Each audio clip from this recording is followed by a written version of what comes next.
Excerpt. The Red Death is a scary story about a prince who hides in his castle while a terrible plague sweeps across the land. It is based on a classic short story by Edgar Allan Poe called The Mask of the Red Death. There was a prince named Prospero who lived in a huge castle in the mountains. His servants and courtiers attended to his every whim.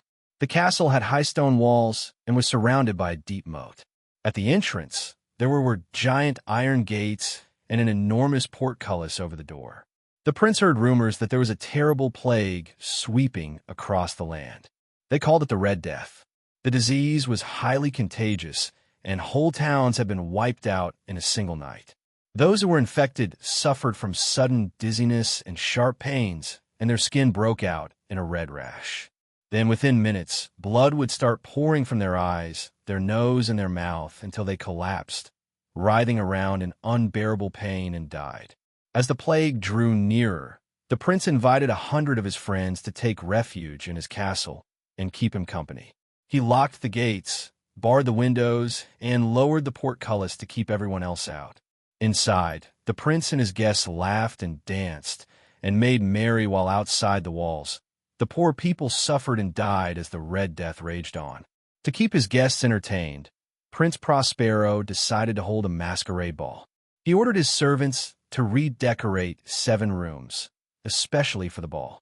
The first room was painted blue from floor to ceiling. The second was pink, the third was green, the fourth was orange, the fifth was white, and the sixth was purple. The 7th room was completely black. The walls and ceiling were painted black. The carpet on the floor was black. The curtains that hung from the walls were made of black satin. All of the furniture was upholstered in black velvet. On one of the walls, there was a large black clock with a pendulum that swung slowly to and fro, making a loud and monotonous ticking sound. Every hour, the clock would strike, giving a series of loud clangs, like the tolling of a bell. None of the rooms had any lights. In each room, the only illumination came from a blazing fire in the fireplace that cast flickering shadows across all the walls. In the 7th room, the firelight cast such strange and frightening shadows on the walls that very few of the guests were brave enough to set foot inside it. The masquerade ball began in the blue room, and the guests were all having fun. Everyone was wearing a mask. The musicians played merry songs while the guests danced. They ate the food and drank the wine that had been laid out on the tables for them. Whenever the clock struck the hour, the musicians would stop playing, the guests would stop dancing, and everyone would stand and listen to the dull clanging chime. When the echo of the tolling bell had died away, the guests would move on to the next room, and the revelry would begin again. As the night wore on, they moved from the blue room to the pink room, to the green room, to the orange room, to the white room, and to the purple room until they found themselves entering the black room. At midnight, the clock began to strike 12, and everyone stopped to listen.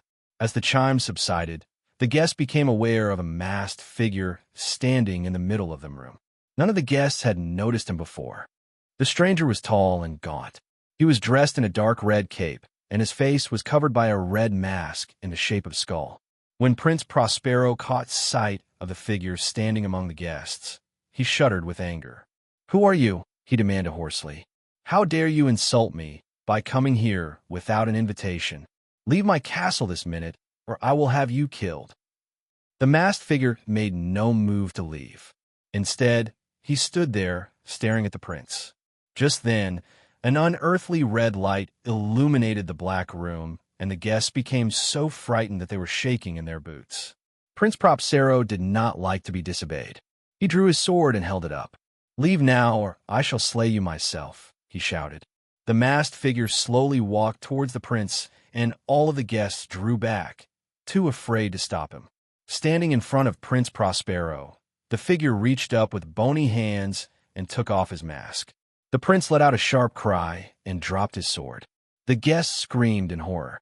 Behind the mask, there was no face at all, just an empty black void. All of a sudden, Prince Prospero grew dizzy and he felt sharp pains in his sides. His skin broke out into a red rash and blood started pouring from his eyes, his nose, and his mouth. His guests collapsed around him, writhing in agony, and their screams echoed through the 7 rooms. The Red Death had come like a thief in the night, and one by one, the prince and his guests succumbed to the terrible disease. The clock stopped ticking, the fires went out, and darkness and decay, and the Red Death triumphed over all.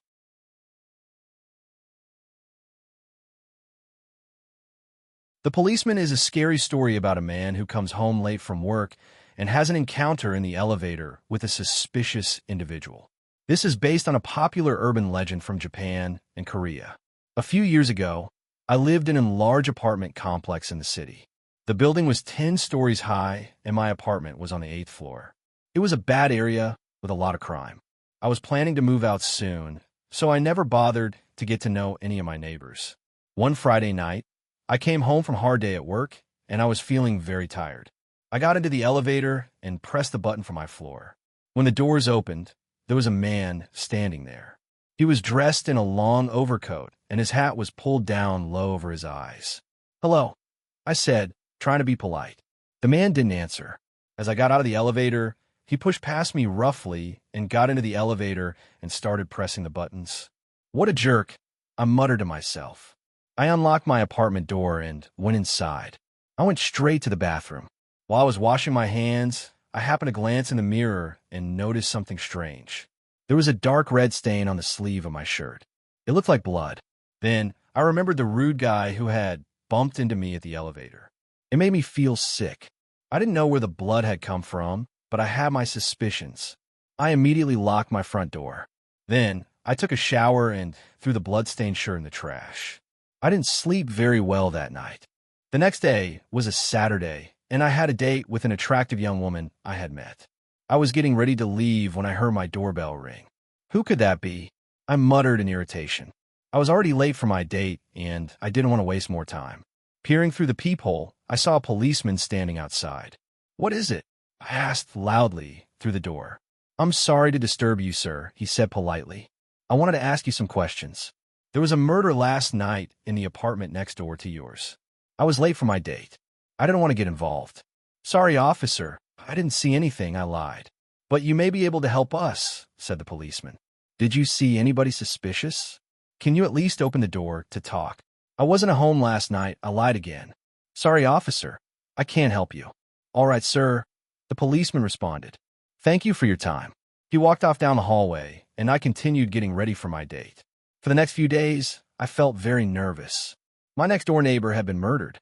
The neighborhood was really unsafe. I was glad I was moving out soon. I also felt very guilty about lying to the policeman. After all, I had seen the murderer. Even though I hadn't seen his face, perhaps there was something I could have told the police that would help them catch the killer. Sometimes crimes are solved by one little detail. One morning, before I went to work, I was wondering if the police had managed to solve the case. I turned on the TV and watched the news, but they didn't mention anything about the murder. When I was leaving for work, I noticed a bad smell in the hallway. It seemed to be coming from the apartment next door to mine. I had a sinking feeling in the pit of my stomach. The hair on the back of my neck stood on end. I went to find the building manager and told him about the smell. When I mentioned the murder, he said there hadn't been any murder in this building. I convinced him to come back up to my floor. When he smelled the stench, he used his master key to open my neighbor's apartment. Both of us were horrified by what we found. My neighbor was on the floor, surrounded by a pool of blood. The smell was overpowering. He had been lying there for days.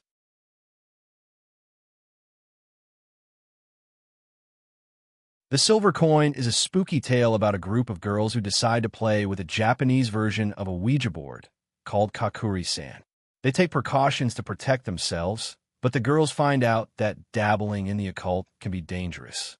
When I was in school, my best friend Jessica was really into scary stories, ghosts, and urban legends. She seemed to know every creepy tale there was, and she said she read all about them on a scary website she always went to. At the time, we all loved listening to the various creepy stories and urban legends she told us. Through her, all of my friends heard about the slit-mouthed woman, Kashima Reiko, and other weird Japanese legends. Some of them really terrified me. One day, Jessica invited myself and two of our friends, Margaret and Sophie, to a sleepover at her house. That evening, after school, we all followed Jessica home and went up to her bedroom. She started talking about a new Japanese legend she had read about and begged us to do a Ouija board with her. I told her I didn't want to mess around with the occult, but she said that it wasn't an actual Ouija board, but a Japanese version of the game she had seen on the scary website. It was called Kakuri-san. Because it was Japanese and didn't involve summoning demons, I guess I thought it would be okay. But just to be safe, we should play with a silver coin, said Sophie. Okay, but why? Asked Jessica. I heard that if you play a Ouija board with a silver coin, it protects you against being possessed, she replied. Luckily, Jessica's mother had a coin collection, so she took one of the silver coins out of its case and brought it up to the bedroom. We sat in a circle on our bedroom floor while Jessica drew the board, putting letters and numbers on it.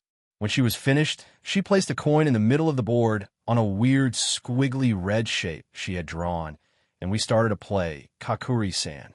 We each put a finger on the silver coin, and Jessica called out, Kakuri-san, Kakuri-san, please come and play with us. The rest of us had never read anything about it, so we really didn't know what we were doing. When the coin suddenly started to move, we were all shocked. After a while, we were having a lot of fun and spent some time asking the spirit as many questions as we could come up with. Who does Jared like? Me or Jessica? I asked excitedly. The coin quickly slid across the board and spelled out my name. I knew it. I squealed with delight. Jessica wasn't so happy. We were all grinning stupidly at each other. It was like we had found a new playmate. However, as we asked the spirit more and more questions, I noticed something that seemed a little strange. Whenever we asked the spirit a question, instead of answering yes or no, it would always spell out okay. Because of this, it was a bit difficult to figure out what the spirit's real answer was. As we continued playing, it grew dark outside, and we eventually ran out of questions to ask. All four of us started to freak out. Margaret and Sophie began crying, and Jessica was wide-eyed and had tears in her eyes. My heart was pounding so fast, I thought it was going to leap out of my body. I can't take this anymore, I cried. We all looked at Jessica. All right, she shouted, taking control of the situation. Here's what we're going to do. We're all going to take our fingers off the coin at the same time. We all immediately agreed. All right, on the count of 3, she said. 1, 2, 3. All of the girls lifted their fingers off the coin at the same time. All that is, except me. I don't know why, but for some reason it was as if my finger was stuck to the silver coin. I just couldn't let go. The coin continued sliding back and forth at dizzying speeds. I was so terrified I couldn't even think. I burst into tears and started screaming. What's happening? Help me! Over and over again. It was the scariest thing that ever happened to me. Even today, I'm not sure I fully rec Okakok.